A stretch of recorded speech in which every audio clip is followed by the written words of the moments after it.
Hey, it's Mike with Green Glides, back for another thrilling expose on carpet cleaners and what a bunch of knuckleheads we all are, myself included. But for an industry full of guys that can go out and make $200,000, $300,000, $400,000 a year in income, cleaning people's floors, the lack, not sure if that's the word, the the mystery behind what we can and cannot do besides clean floors leaves me speechless most every day, because most every day I have to talk to carpet cleaners about their wands and their glides and all their issues.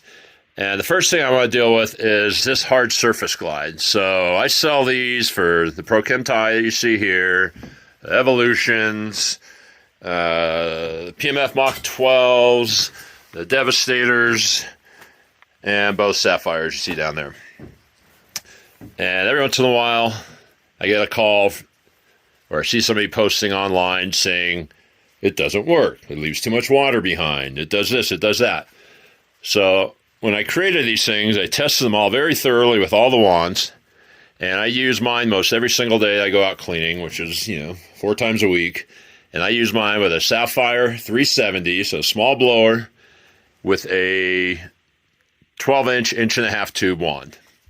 And it works phenomenal. You can watch all my videos. Hardly any overspray. Tremendous pickup.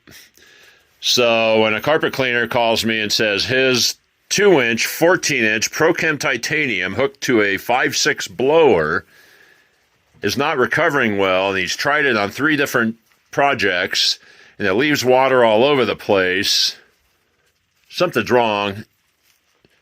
And my first question is, well, what do you clean? Are they very uneven floors? Are they brick? Are they ceramic tile maybe with some very high lippage, or slate, something uneven, which any hard surface tool is going to have problems with. In this case, this gentleman said, no, it's just normal porcelain and or vinyl products. So he lives close enough to me, so I said, drop it off, let me see what's up. In the meantime, check out your truck mount. And make sure that your lift is set correctly, and set it with 100 feet of hose and your wand attached, and the wand propped up against the wall and on the carpet. That's how you should adjust your lift. That's a subject for another day. But also make sure you don't have a leaky waste tank, something's not obstructing your filters, both inside and outside the tank are clean. And he assured me all that was good. So I said, all right, drop off the wand. So you have these check valves. I hate these things. They often fail. Every time you squeeze the trigger, they create a different pattern because there's a ball and spring. And these are left over from what I call the greenie days, trying to create some kind of weird shear. So I suspected those are wrong. But when he dropped off the wand, I took a look at it, and immediately I go, uh-oh. I think those things are hitting the back of the glide. So I took it to work today. I was cleaning some porcelain tile, and I took a picture, and what do you see? I know it's a little hard to see in here. I got some video I'll attach to this from another film or clip. But these 3 jets are all hitting the glide. This one has something plugged in it. You can see all the streams. And look at this. This check valve is cracked. So when this water hits the glide, it's all deflecting backwards, soaking the floor. And then these are colliding. I'll put a link to my jet adjustment video that shows how to, what I call, stack the glides so that they don't collide, because that creates all kinds of deflection. So it's no wonder water's going all over the place. And when I get calls from all the other owners, or I shouldn't say all the other owners, but owners of other wands, every wand I make these for can have these same issues. The Evolutions can get their manifold grossly out of place because it's kind of hanging out there. The Devastators, for sure, for some reason, Tom thought everybody would want to adjust their jet manifold, so he made one model where there's a little black knob. I owned that for a while. It would never stay in place, so I eventually changed it over to the the more fixed design. The reason these are spraying are twofold. These shouldn't be on here, but also this is bent too far inwards. The Sapphires do that even more easy because the little mounting bracket is even flimsier. But it happens when you're pulling the wand back, or typically happens when you're pulling the wand back and you're cleaning and it hits something. It hits a leg of furniture, dining room table, something, and it bends it. And or when you throw it in the truck and it collides with your RX-20 or whatever. So do yourself a favor and turn your wand upside down once a month and make sure your jets are hitting right behind the glide. If they're striking it by 5, maybe 10%, no big deal. But these are striking at 100%. They're actually hitting back here. You'll see that in the video. And these are hitting like up here. And keep in mind, there's certain wands, both of these. This is the ProChem Quad Jet. This is the ProChem Titanium. Both of these were designed to be used without glides. The Sapphires were designed to be used without glides. So once you add the glide and lift the wand off the ground, you have to readjust things. Not only backwards, but angle-wise. The Sapphire 12-inch, once you lift it, you're widening that spray. So with the 95 jet, it's going to spray over here. So you want to put an 80 so it sprays here. All this jetting was designed to work without the glide. Evolution's obviously designed to work with a glide, but they have their own problem in that they don't spray as wide as the hip on the head. That's why our Evolution glides are actually wider than the head, and you have to raise the spray bar so it now sprays over here and clears that bulbous head. But I digress. Let's get back to this ProChem Titanium. I'm going to take these leaky extenders off, which don't do much of anything. I mean, when you have we'll call it a manifold wand setup, these are the manifolds, you're going to have some leakage when you let go of the trigger. Just shake it off. Pretend you're going to the bathroom.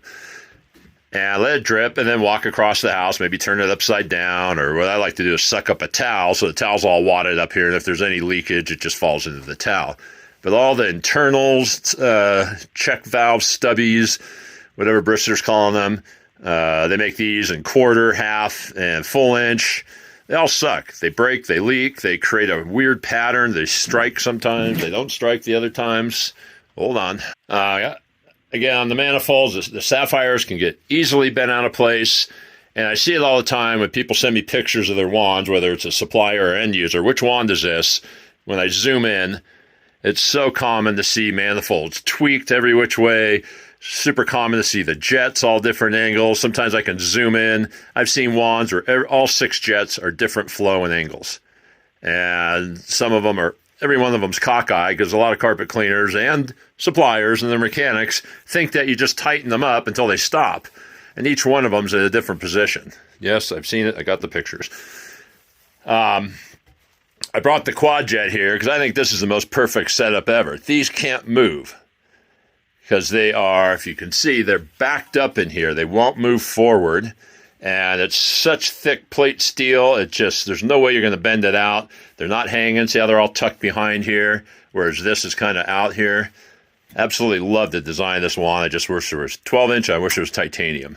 But the inner vacuum chamber on this thing is seamless. It's a pure, beautiful funnel. Not a single crevice for the air to get convoluted in. The ties, however, have this little wing, or whatever you want to call it, that convolutes there, in my opinion. It still has more suction than you could ever need, but when you get down to a smaller wand using a smaller truck mount, these little differences make a big deal. Put this on a 56 blower, whatever, White Magic, Cleanco, or a Aerotech Vortex, or an 870. It doesn't matter. This thing could be a freaking snail shell. You're still going to have more air than you know what to do with. So let's talk about a couple other things that I see very commonly. And we can just grab this glide right here. And it's an Evolution. But see how there's flat. See how the vacuum slot is pointing at about, 530 or so? Right? The wand would be facing this way, to my left. I've seen glides come in when people send me glides for different wands.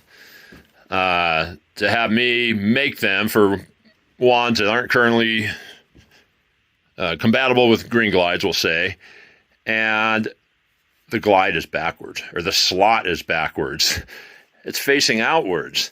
I've seen people put the wrong glide on a wand and didn't know it, glued it on because they saw somebody on a video say you should always glue your glides on so they don't leak, which is a subject for another video. You do not want to glue your glide on. They need a tiny bit of leak. But his vacuum slot was like this, which means you would have to clean with the wand straight up and down in order to extract water. I asked him if he was having drying concerns from his customers. He says, no, I never heard back. Well, they're not going to call you, Jim. They're never going to call you again. Just like if you're using an Evolution and you are spraying the edges because there's soil or carbon filtration buildup, and you sprayed it with your Hydroforce, and then you think you're going along with your wand, rinsing that out, but you're actually leaving a half an inch uncleaned, that customer's not calling you back either, because that room probably looks like you took black electrical tape and framed it all out a couple weeks after you cleaned it. So I want all you guys who are watching this video, when you go to work tomorrow or Monday, turn your wands upside down and study the spray. Just make sure they're not clashing. Make sure they're striking behind the glide. If you haven't checked your flow recently, or the cleanness you saw in the picture, this one that was all distorted, they shouldn't do that. It should be a nice even fan. When you run your fingers across it, it should feel nice and even. And it doesn't matter if it's 1 jet or 6 jets. They should all be like that. Brass jets are going to distort and create little pin streams like you saw on this one. And all these things make a big difference in dry times, streaking, you name it. It's the end effect that you may not see while the carpet's wet, but the customer's seeing it the next day. And if you wonder why your phone or why you're not getting a lot of repeats, a lot of it starts right here, where the metal meets the road, as they say. All right, I rambled on long enough. You always know how to get a hold of me. Watch this video again with the sound on, please. And if you have a brush glide, you tried it once, it's not performing like you think it should have. Remember, this is not a replacement for a spinner. This is not to be used at 1,000 PSI. Some bigger trucks you can use at 800-900. The average 4.5, 4.6, you should be using it, 4 to 6. You can clean woods and pergos and all that with a shower feed. Turn your truck mount all the way down, your pressure regulator. Use your ball valve to turn it down a little bit. And just shower feed and rinse floors. But there's nothing that works as quickly and as cleanly as a carpet cleaning wand for cleaning hard surface. It's your old buddy. You know how to dance with it. Gets up to the edges. Gets under the kickboards, under the furniture. It's phenomenal. But just don't think it's a spinner.